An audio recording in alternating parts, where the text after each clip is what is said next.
Hello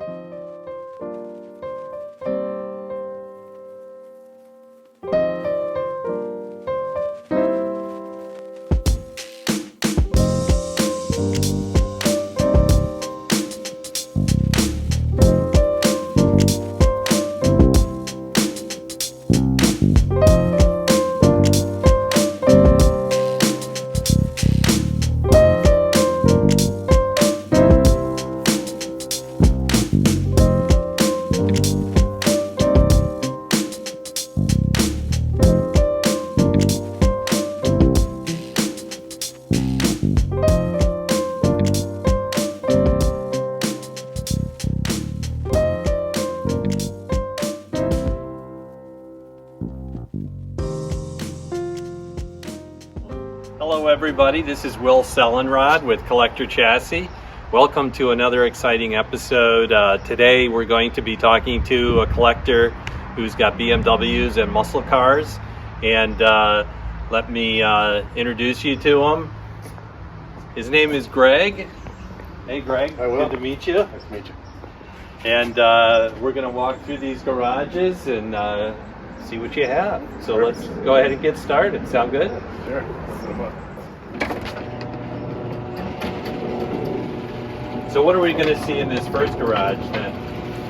This is a 91 850. I always like the style of these cars. They've aged really well for a design that came out in the 80s. You know, And this is your son, by the way. my So. son Ryan. I'll Ryan? open the garage door. Nice to meet you. So, right. Okay, yeah, let's start peeling it back and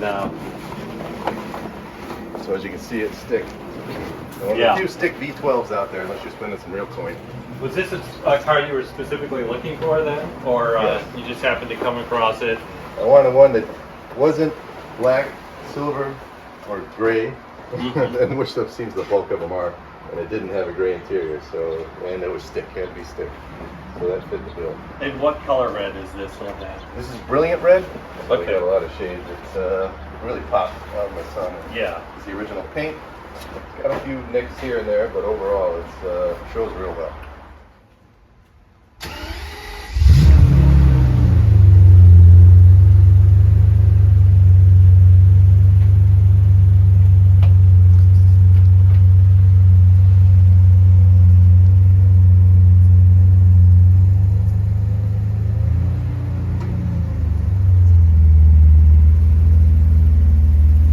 Well, we got the 850 out of the garage, and as you can see, there's two things here that kind of stand out that Greg pointed out. One is it's the V12, and the other one is stick V12, right, Greg? I mean, that's something that you specifically look for, right? Right. Stick shift. On the 850s, it's kind of a gentleman's touring car, so if someone's got a lot of money. Back in the day, I forget to stick it out at like 60-something thousand. This is 1991, so that's some serious coin. So 90% plus were automatic. So it's stick. Really? So only 10% were stick then? I mean, that's a rare car. All the CSIs they made from 94 to 96, I believe, those were all stick. Those only a few hundred. Okay. Those bring super money, but this is kind of a four-man CSI because it's got all the same attributes. The motor's a little less tuned and such, but it's stick and they're rare, so that's why. And all the 840s are all automatic. So again, the color drew me to it. The low mileage and it's got 52,000-ish on it, and the fact that it was stick, it makes a real difference. Well, it's got a nice low rumble. I don't know if the camera can pick it up, but this is a aftermarket exhaust that you have on this car then? Correct. The prior owner did a few mods, which I kind of liked all of them. One of which was MagnaFlow exhaust on it. He put H&R lowering springs on it to give it a little stance, and then put the Empires on it with a polished lip, which I like those as well. And the Empires, you're talking about the wheels then, right? So Oh. those are wider wheels than what normally came on this car? A little bit. I think there's more of a lift than the original one. Yeah, in the rear for sure. Okay, so they are staggered then. Yeah. With that stick shift, you're probably extracting all the performance out of that V12, right? You were mentioning earlier when it's an automatic, you're kind of stuck with what the automatic wants to do, right? Exactly. It really wakes up because I got two 750s or had, I'm on the one now, and the same, similar motor, and it just makes such a difference being stick. You can control it a lot more. And the gearing on the box is a little crazy. You never use 6th gear in this thing. It's geared to go, as you pointed out, Will, like 80 on the Autobahn. So unless you're massively speeding, sixth gear, it's like the thing's barely chugging when you're on the highway. So what typically are you driving, like first through third around town? And that's pretty much it? It's geared, yeah. If you're on the highway, fourth or fifth. And sixth is, the RPMs are so low, you got nothing. It's like less than 2,000 RPM highway speeds. Wow. Well, let's check out the engine then. Let's see what the 12 cylinders look like. Good thing you got a one-arm paper hanger then. You'd be in trouble. Yeah. Oh, that's beautiful. Boy, that's really clean. They cleaned all the cosmoline off of here that was on there that took forever. Yeah. Things like this is always broken if you look at these. Just some of these little valves and hoses that were all, Yeah. It doesn't leak at all. You look in the garage where it was, it's dry. But I had to do a bunch of stuff to stop it. So where do you draw the line on how much you do versus how much you get to The paint work for big jobs, like I paint the whole car and stuff, I definitely outsource. You'll see the work on some of the older ones that these guys have been using for years. And everything else I do myself. Doing my first timing chain guide job on a M62 TU update. I got a location. So I bought the tool like 3 years ago, and I got I don't know how many of those motors. I think 15 of them or something cars with them. So I'm like, I'm going to get caught with a timing chain guide eventually. Yeah. So, but everything else, yeah, transmission swap, pulling engines, I'll do it myself. That's really smooth, isn't it, for 12 cylinders? I mean, that just feels like turbine smooth.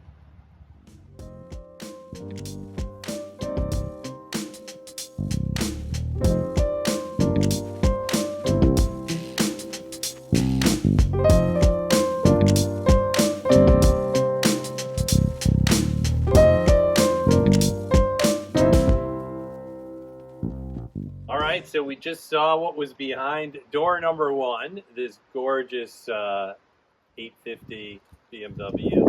And now we're going to see what's behind door number two. What are we going to see here, Greg? This is 1958 Chrysler Windsor. This is the low end of the lineup, but regardless, because of its 50s, it's still got a lot of pizzazz to it. Look at how big this is, folks. This is the fins, the 50s fins. This is what got GM running. When they saw these fins in 57, that's why a 59 Cadillac has huge fins. It's got 36,000 original miles on it, and it wasn't this color originally, but it was tan with a white top, but I switched it to black to give it a little more zip, and the body is so straight and it's rust-free, and these cars are notorious for being rust buckets. Well, so how much work did you have to do to this car then? It's a frame-on restoration because the mileage was so low and it had been stored in an airplane hangar since 1971. I still got the plate actually in the trunk here that you can see. The original plate that was still on the car when I bought it from Illinois in 1971. That's the original spare tire. Still holds there, amazingly, despite the dry rot. But it needed going over completely. The paint's been redone. The bumpers have been re-chromed, and all the chrome work, basically exterior chrome has been redone, all the stainless I polished. The interior is pretty much original, unbelievably, except for the cloth. I found NOS, new old stock cloth, and I had a friend who did upholstery work, painstakingly sewed in the new cloth in the old vinyl in the same holes, sat there and restitched it all. Oh my goodness. Yeah. He's meticulous, and his cars are beautiful. Yeah. Wow, it's gorgeous. It's so big. How long is this car? Like over 20 feet? No, oh no. I think it's probably high 18s, 18 and change. But this was the shorter one, actually. The front clip is off a Dodge. The front end is unique just to this low-end model. And it's the model that, if you know anything about Mopar, squeezed out DeSoto. Because the pecking order was Chrysler at the top rung, then DeSoto, then Dodge. And they put this is a low-end Chrysler, so it kind of squeezed out DeSoto. And like 3 years later, DeSoto was gone. Okay. So then what engine would this car have in it? It's got a unique motor called a polyspherical motor. So it's basically a semi-Hemi that if you took the heads and swapped them from a Hemi motor, the famed Chrysler Hemi, will fit on this block. But to save money on the cheaper cars, they put this normal rocker arm head in it. And they only made that engine for 4 years from 55 to 58. And this is a 354 polyspherical. So it's runs great. They admit you can't find performance parts for it because it's such an oddball motor. All right, well, let's back it out. Sure. Yep.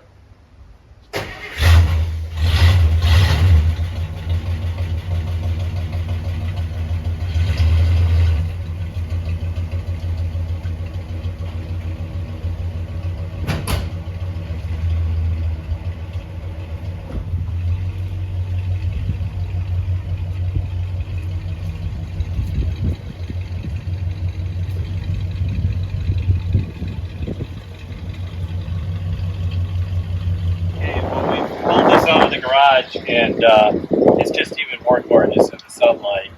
And Greg, what else can you tell us about this car?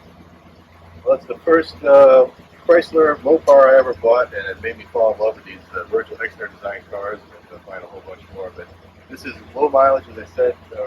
Was in an airplane hangar for years, rust-free, pretty much one little dime-sized hole in the back where the trim was, and that's it.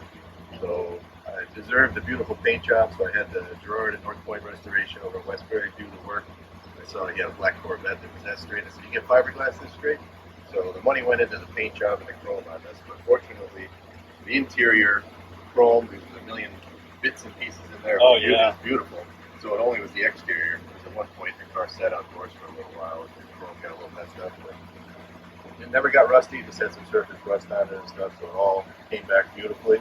The motor's completely original. I never took it apart, just freshened up the engine compartment. Well, you said something earlier. Now, if you notice the color of this roof, you said the whole car was this color before? Correct. All the bottom was brown and the top was white, so it just looked kind of Oh, okay. So this was white. Correct. Wow. Yeah. That was This- brown, yeah. This looks so much better. It's slinky. I mean, with this Yeah. one. And this, and for a 58, this has very minimal trim, just this one stripe. Yeah.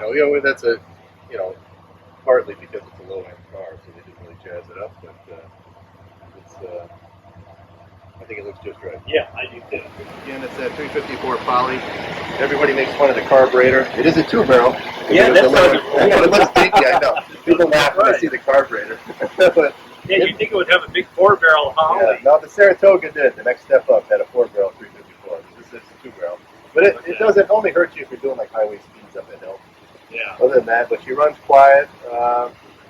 One of the valves was stuck when I first got it because it had been sitting for 25 years since I was 3 years old. So we got it going. I've had the car probably almost 20 years now. Okay. And it was painted quite a while ago, but as you can see, it's held up beautifully because it's babied all the time. Now, is this for the wiper fluid, this bag? That's correct. Okay. Yep. I always think that's so cool when the older cars had that bag there. It's got funky things like look at the brake booster. That whole thing squishes in when you step on the brakes. Oh, right here? Yeah, that's This whole thing like an accordion? Yeah. So this whole thing compresses. Yeah. And this interior is all original. Correct. Except, well, the rug is new, but all the door panels and all the armrests and all this vinyl is all original. Just that center material just kind of rotted out for me. And do they have an AM/FM radio, or with the? There was no FM, I think, until 62 or 3 All or right, somewhere. so it's still all AM then. I think so. Actually, no, I think I had a 58 Lincoln, and they had an optional whole little box you could put on the floor. Okay. So I could be wrong, but this just AM. So but where's the transmission push button? I don't see it. Oh, it's over there. Right. Oh, that's So cool. the car has no park either. You can see the emergency brake pulled out. Yeah. If I left the car sitting here with the keys in it, nobody could probably See it steal over it there on the left?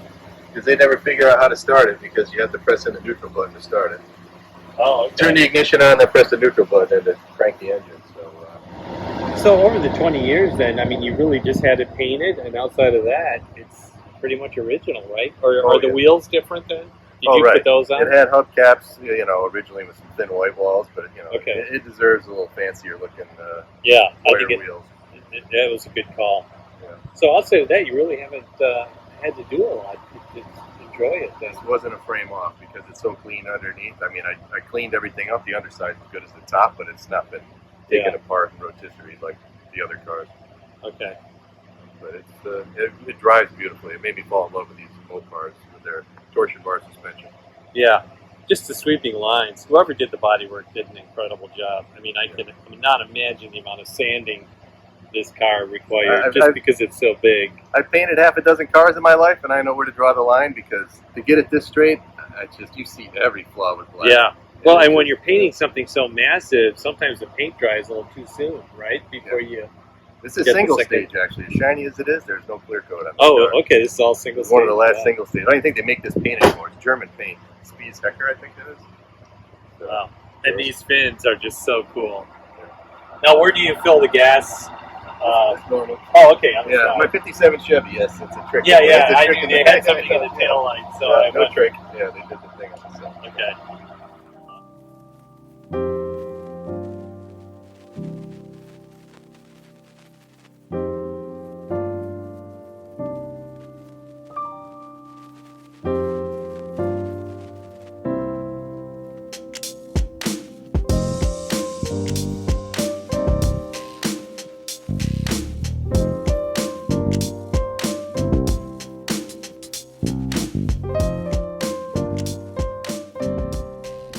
we have another car here, Greg, and it's not behind a garage, but it's under a fantastic carport here. So what are we looking at here? Sure, this is my true love is E38 Beamers, and this is a 740i short wheelbase with the sport package 2001. That's the best of the best in my opinion for E38s.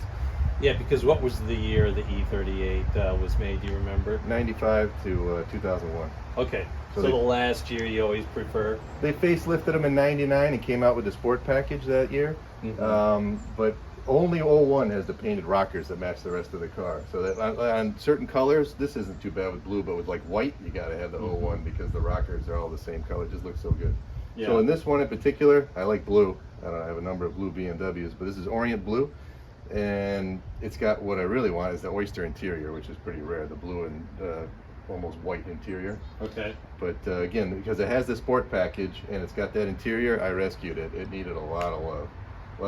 So what you mean, the interior was just really dirty, or what kind of whole work car did you have to do? Okay. Everything. I mean, I'll pop the hood on it. All right. This was leaking every fluid known to man. I think that, I mean, when you buy a car and the guy gives you like power steering fluid and coolant and everything, it's like, you know. Yeah, it's like a telltale he's always sign. adding it because it's constantly leaking. It was just leaking everything like crazy. But that didn't. So are we talking about oil pan gaskets and valve cover gaskets? And I mean, how far did you have to go? The view, anybody who's knows these BMW M62 TU, especially engines, they just leak like crazy. Usually it's the upper timing covers and these parts here, and then the valve cover gasket. So I did all of that, you know, radiator, thermostat, all the power steering hoses, they always leak. I had to replace this can because the check valve in it was bad. It was making the Vanos rattle when you start the motor, and the aux fan wasn't working. They always break. You got to pull the front bumper off to get that out. You know, for the pusher fan for the condenser. So is some of this work intimidating, or how do you address that? You just kind of take it a step at a time? Yeah, I'm just meticulous about when I take the chain guide covers off and all that, just trying to keep everything neat and organized, and just degreasing everything all by hand. I don't want to use a power washer in here because all the electronics, forget about it. You'll just make a disaster out of things. So just sit there by hand and clean away at it. So one of my sons drives. So you have like a brush then and a special degreaser that you use? Toothbrush and a rag, and just get in there and just go to town. So there's pictures of it on my Instagram. You can see what it looked like before and after, and it's just, you know, it's you know, I just love these cars. It's a passion project. This is the 18th one of these I've owned, these E38s. I've got 7 or 8 of them currently, including like a parts car. So it's I just got a thing for them. Well, now, did you start with the muscle cars? Because I know you were saying that you owned the Chrysler for over 20 years. Correct. Did you start with them and then go to BMW? And kind of how'd you make that transition? Right. I like big cars, and I'm 6'2", and I just like big cars. I have a 57 Chevy. It was my first one, and this is a German muscle car, especially with the sport package, rear-wheel drive. It's got a rake on it from the factory. I mean, this is kind of, and these handles so good, even though as big as they are. So I just. You know. So how did you first get introduced to BMW? I had someone ask me that the other day. I think it was in grad school. My friend had just gotten a job and got a signing bonus. He was from India, and he's like, "Oh, I always wanted an M3." So we went down to the BMW dealership in Pittsburgh, and he got a E36 M3.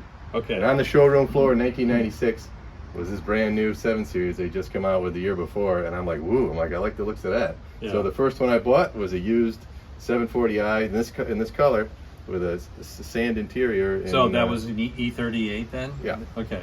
That was my first BMW, E38 in this color with a sand interior. It was a 95 off lease in 1998. I couldn't afford a new one at the time, so and that began it. And you were hooked ever since. Yeah, and then I kind of figured out about the sport package and the short wheelbase. You know, that was a short wheelbase, but then the next one I had was an IL, a 2000 with all the options on it, but you can feel the difference driving in between the I and the IL. You can only get this color scheme on a blue car. You had to have Brits or Orient to get this blue, and then they had it in green too. Green exterior. But it was pretty rare. I guess it wasn't popular. And what about the wheels? Are these the factory wheels that came with the car then? Yeah, I didn't even have to recondition them. They were quite nice. That was one of the benefits of the car. But the guy had tires on it that were so dry rotted, it was like sketchy driving it back. I picked it up in the Bronx.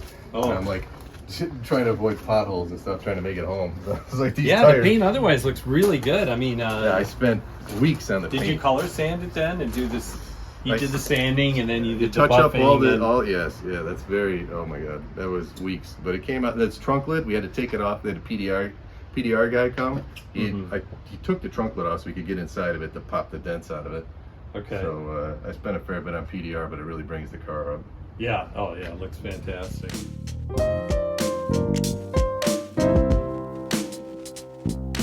So hidden in the back of this house is another garage where we're gonna open the doors and share some more cars with everybody. So let's go ahead and see what's behind these doors. Sure, feel free to grab the other Should I grab this one? Absolutely. Okay. So what are we looking at here now, Ryan? This is your car, right? This is my daily, that's correct. Okay.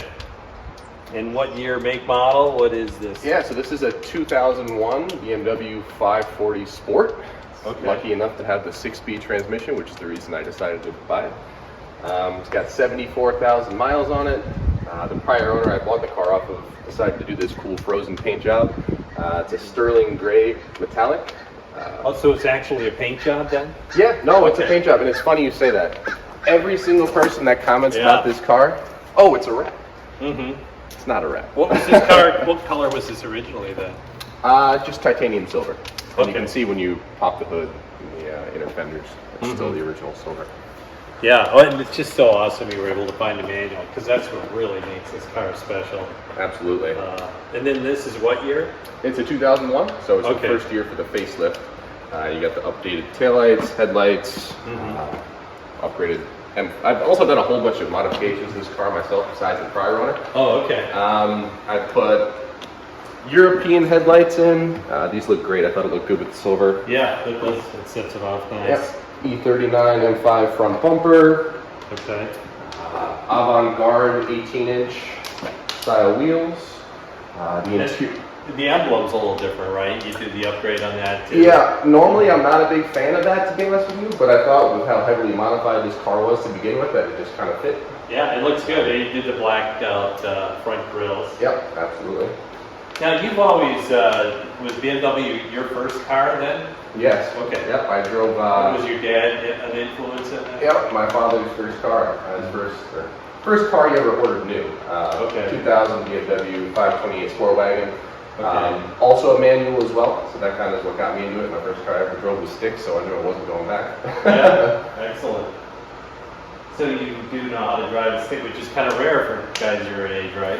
Yeah, I was, I think one of 2 or 3 people in my grade that drove stick shift out of, say, 200, so sure, I definitely made some car buddies. I've given lessons to all 4 kids. There we go. Save the manual. It's also another One of my other sons drives a 546 as well. Yeah. Yeah, that's great. But yeah, the real piece of this car is the interior.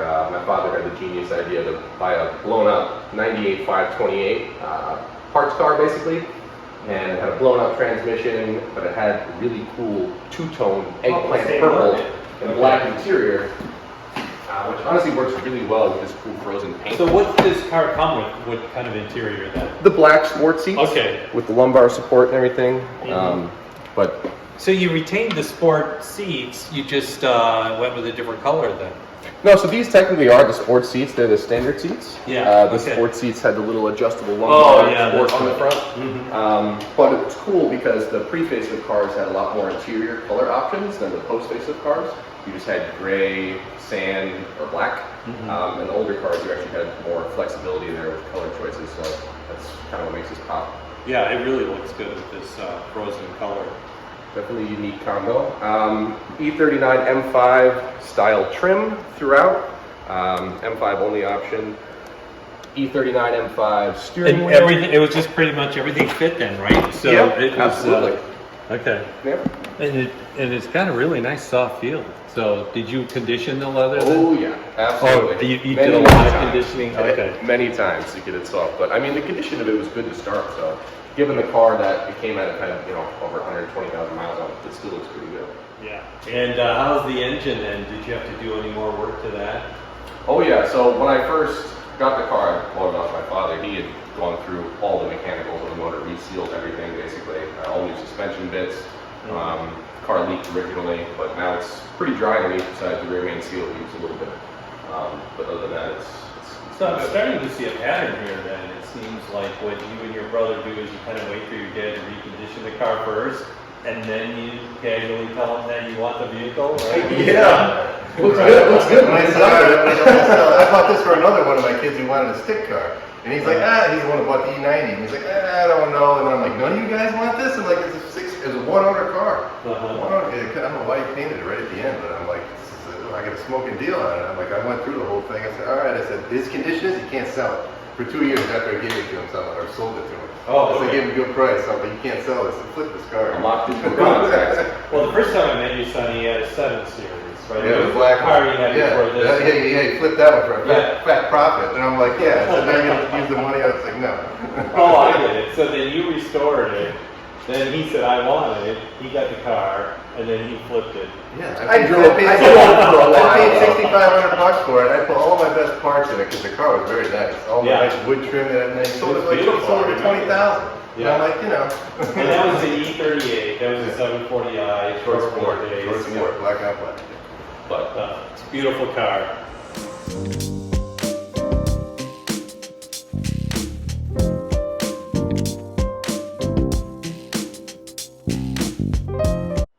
So Ryan shared his frozen 540 6-speed, and now we're looking at something that's actually, this is kind of a rare car, right? Because if you notice here, AC Schnitzer, it's almost a tongue twister. It's back in this era. This is what year, E38? 2001 again. Yeah, 2001.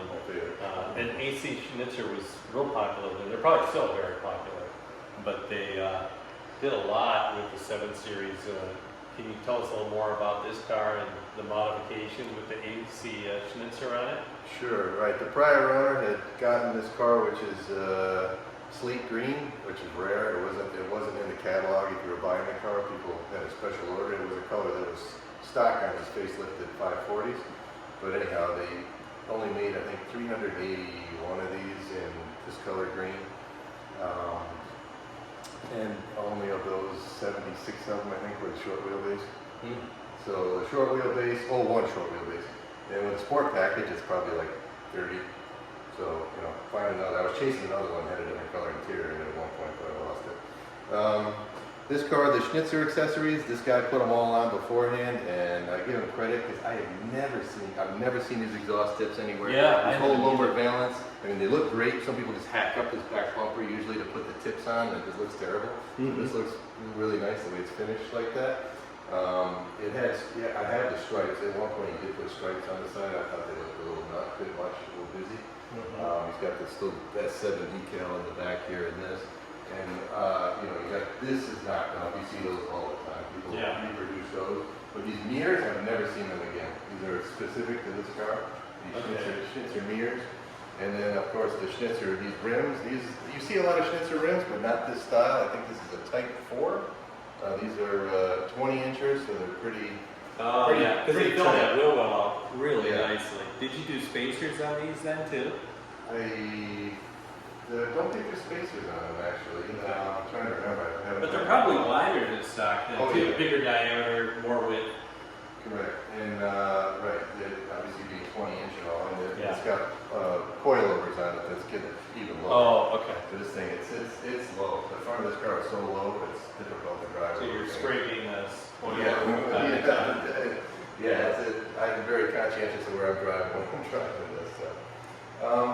But no, it's pretty good considering how big the rims are. It's being retired car, all things considered. It's better than I would have guessed. Now, Schnitzer didn't really do any performance mods, right? Was it all mostly cosmetic?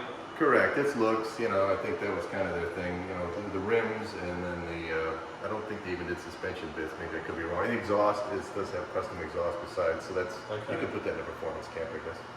But for the most part, you're right. It's not like Alpina who took the motor apart and modified it. Now, when you bought this car, you had to do some work to it too, right? But again, it's all the detailing, the leaks, things like that, right?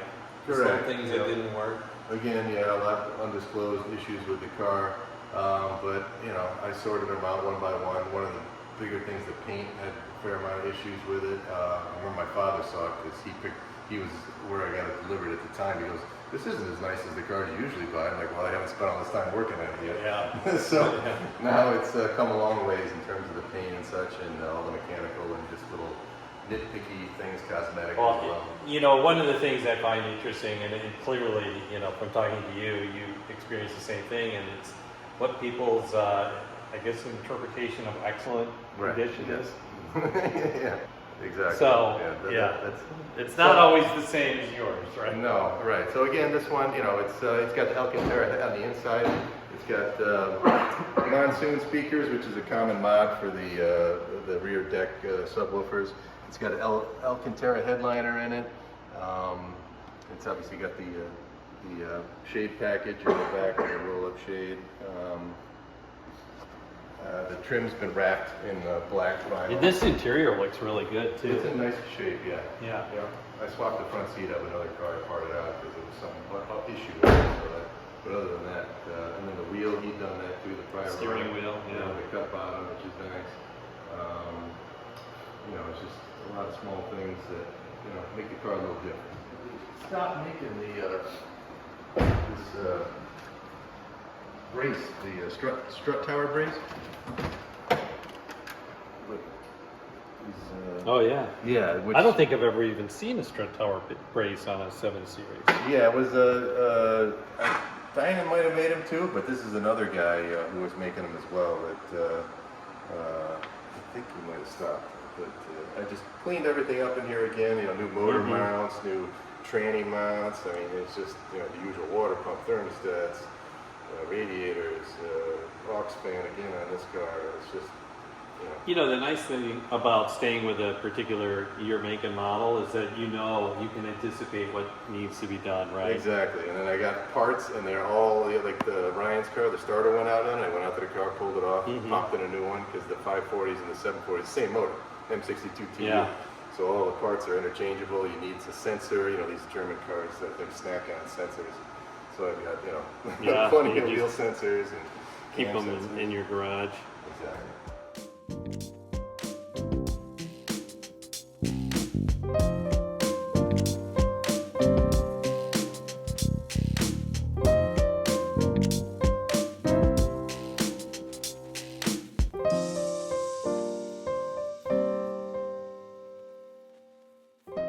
So now we're going to jump to a muscle car, I guess. Yep.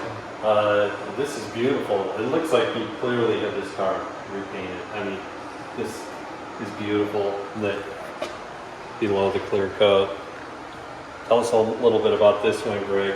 Sure, yeah, this is a 1970 Plymouth Fury GT. They only made, this is kind of like Plymouth's answer to the Impala Supersport that Chevy would make.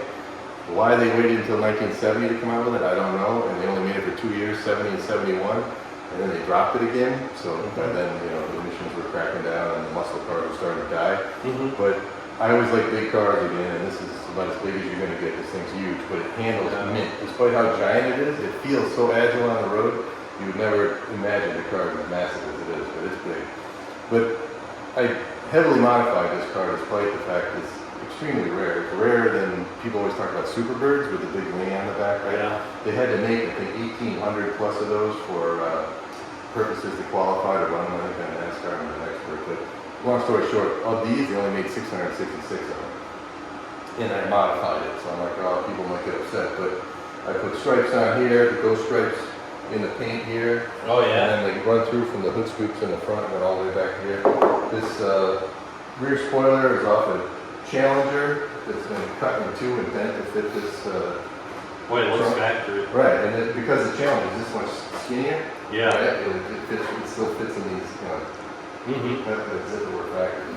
So, you know, and then I tried to buy, it originally had a stripe that went around the side, it was a decal.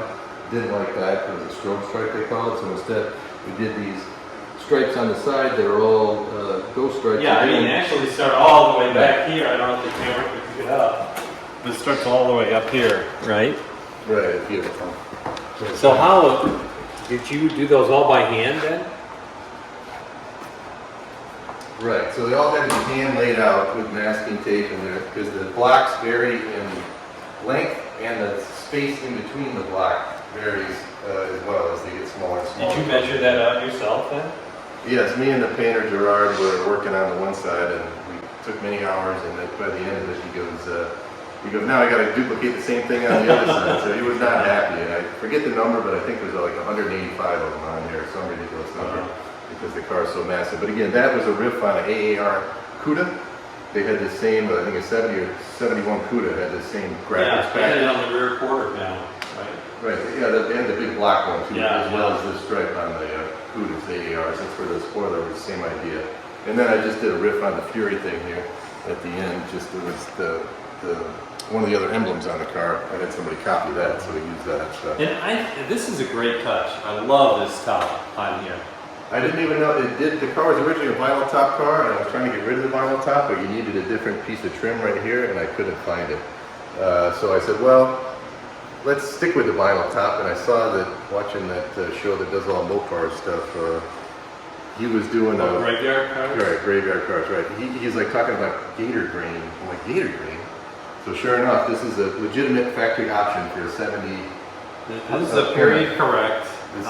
I mean, it really, I mean, such a big space, right? Right. The gator grain looks fantastic on there. Right. So I And kept. it breaks it up. Yes, exactly. I like the dullness of this to go with the the contrast and the way this trim, because the shape of the car is a little funny. If with this trim breaking it up, it looks. I think it really helps the way it looks when you don't have it on the car. It just looks a little weird. And then I carried it the riff into the inside here. If you look in the middle of the back seat, you open up the car, okay. you can push that. See where the gator grain runs down the back seat. Oh, the gator grain. Yeah, That's yeah. really cool. You see that between the back seats there?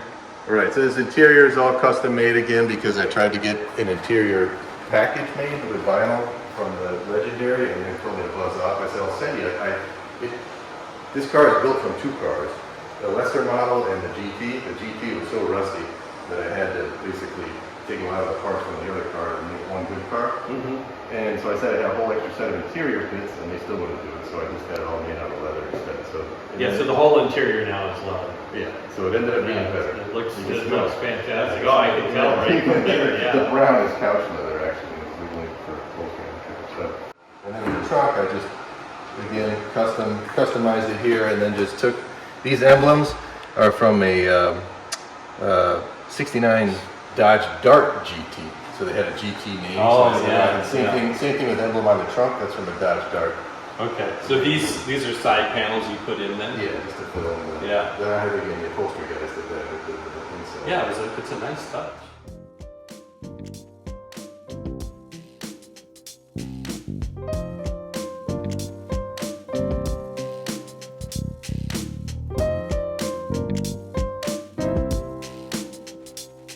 So let's go ahead and open up this one.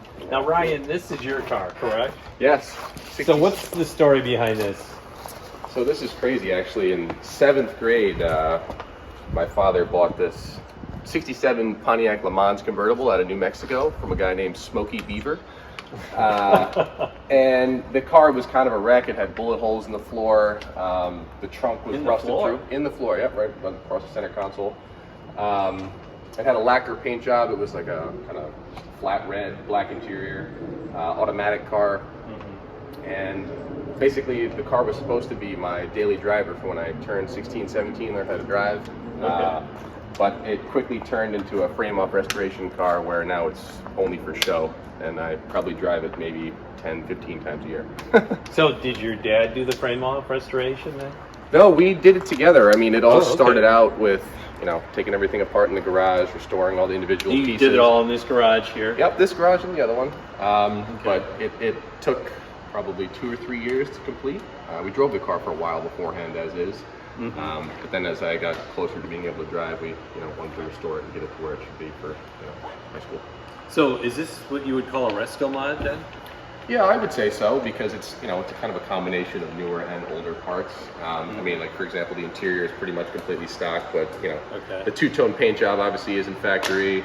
The chip Foots wheels that were put on it isn't factory. And if you look on the hood, my father had the genius idea of putting a '78 Trans Am hood scoop in the hood. Okay.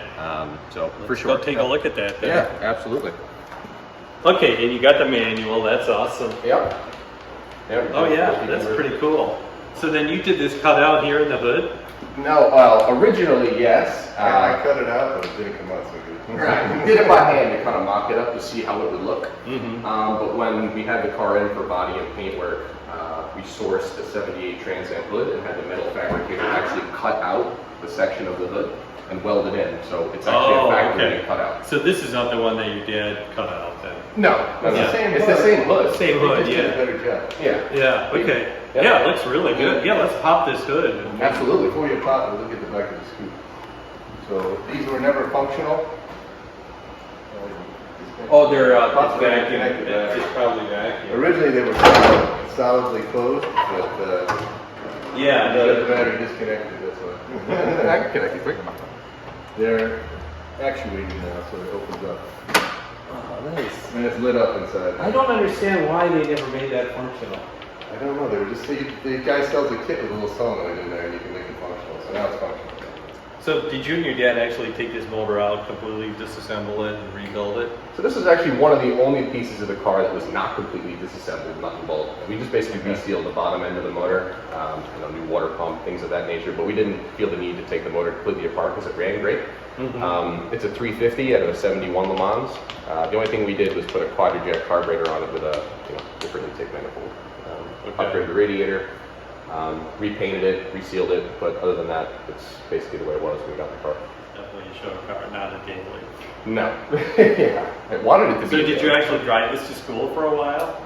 Funny enough, I took my road test upstate when I turned 17, but my parents still wanted me to do driver's ed for the insurance discount. Mm-hmm. So I actually was driving this car to driver's ed. Oh, awesome. And my instructor just ate that up. Oh, that, It was so funny. He was a big old Corvette guy. Mm-hmm. So he never made me drive and didn't make me parallel park. It was great. Yeah.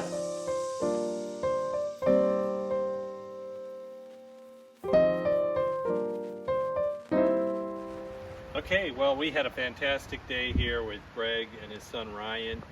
We really enjoyed talking to you guys and learning all about your cars and the stories behind them, what makes them special. So thank you very much for your time. Well, Greg. thank you. Okay, Ryan, Absolute pleasure. you guys are definitely car nuts, I guess, or Yeah, car addicts, It's a I guess. disease. Yeah, and the work you do is fantastic. So thank you so much for your time. It was a real pleasure. Thanks. Fun.